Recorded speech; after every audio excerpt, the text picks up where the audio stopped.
My name is Inder, and in this presentation, I'm going to take you through CeADAR's new Lighthouse project, which is on privacy preserving machine learning.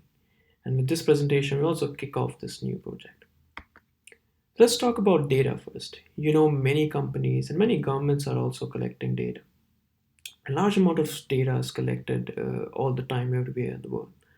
You do a simple Google query, that data is collected. You post your photos on social media, that is collected.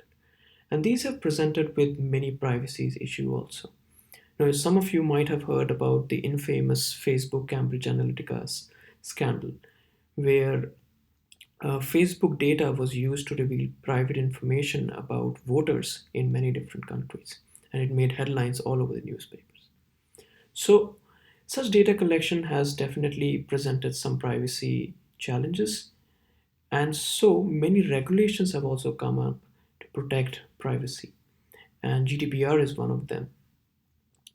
And depending on which side you are, you might see these regulations as something protecting data and the rights of data subjects, or else as something which is restricting the use of data.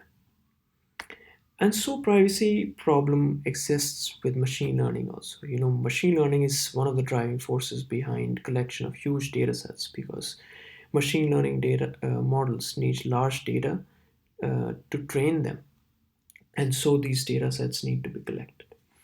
And as such, this field has evolved of PPML, which tries to protect privacy in machine learning. Some techniques of this field are mentioned here. Simple one is data anonymization. This means you remove fields within a data set that might identify an individual. So these are sensitive fields, and it's assumed if you remove those individuals' identity can be protected. Other one is federated learning. So actually you might have used it in your smartphone. So when you type and the next word prediction comes in, that's a neural network. And that neural network is trained on your device. That means your data is protected. It's not sent to cloud where it's trained. It stays on your device and the neural network is trained on that. And similar neural networks are trained on many devices, and later these networks are collected, combined into one, and given back to you. This is how your personal data is protected and not shared with others.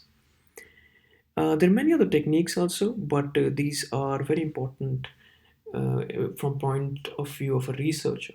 But as companies, I think what you should be thinking about is how PPML could be used in your companies, or what existing problems could it solve.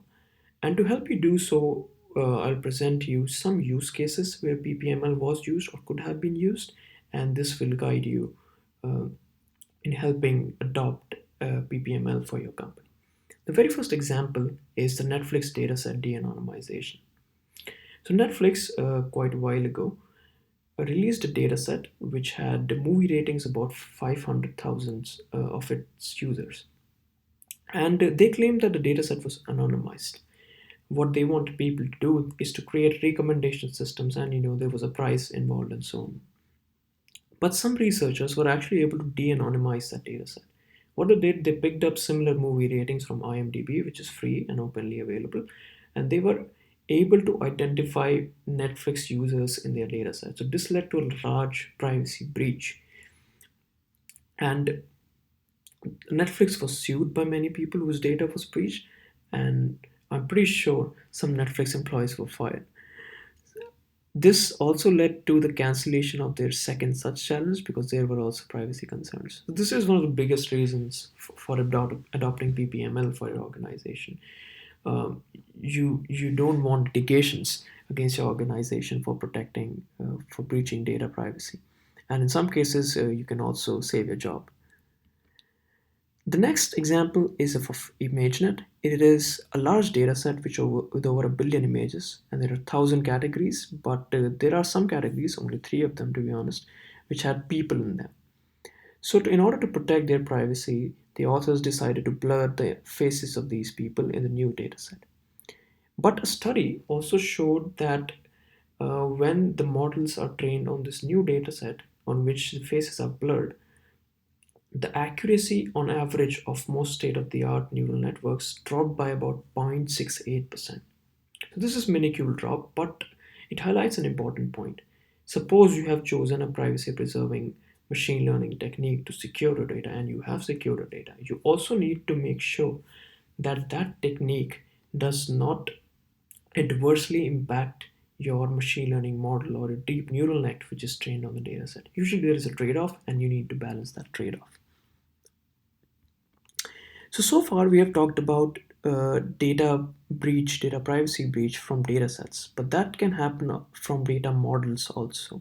So one such example is GPT-2. It's a large language model with around 1.5 billion parameters. It can do uh, text analysis like translate text, answer questions, etc. But researchers found out that when the models are that big, they also contain a lot of information about the data set itself.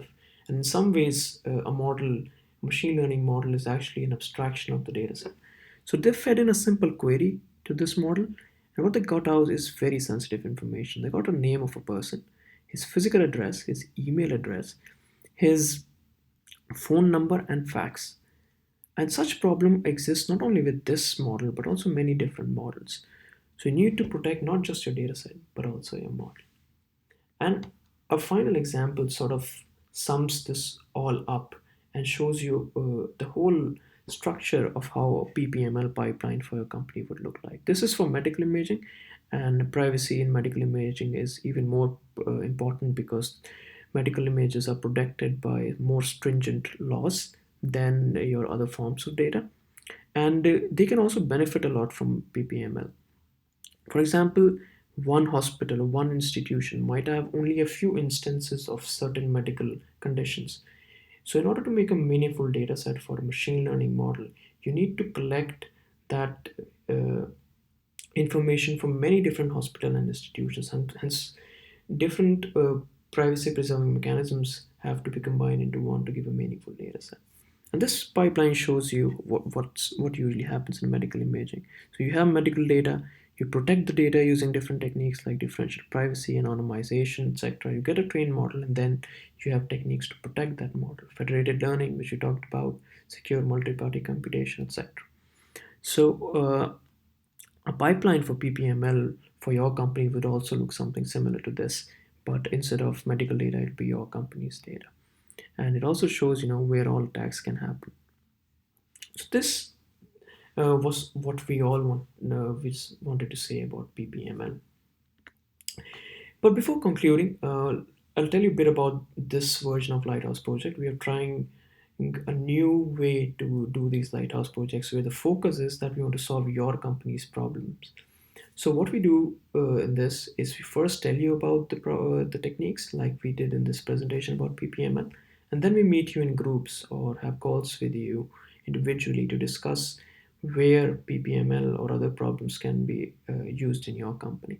Then we work with you on those problems, also give you all the materials we generate during this process, and in the end we run workshops for you and your colleagues to learn this technology and maybe to use this technology within your own business. We also give you sort of a blueprint of the solution to your problem and all the documentation that was generated throughout the project. So as such, I'll conclude my presentation here. The next thing is for you to look where in your company PPML can be used. And if you find any use cases or if you have ideas of some potential places where it can be applied, contact me at my email ID here. Thank you. Have a nice day.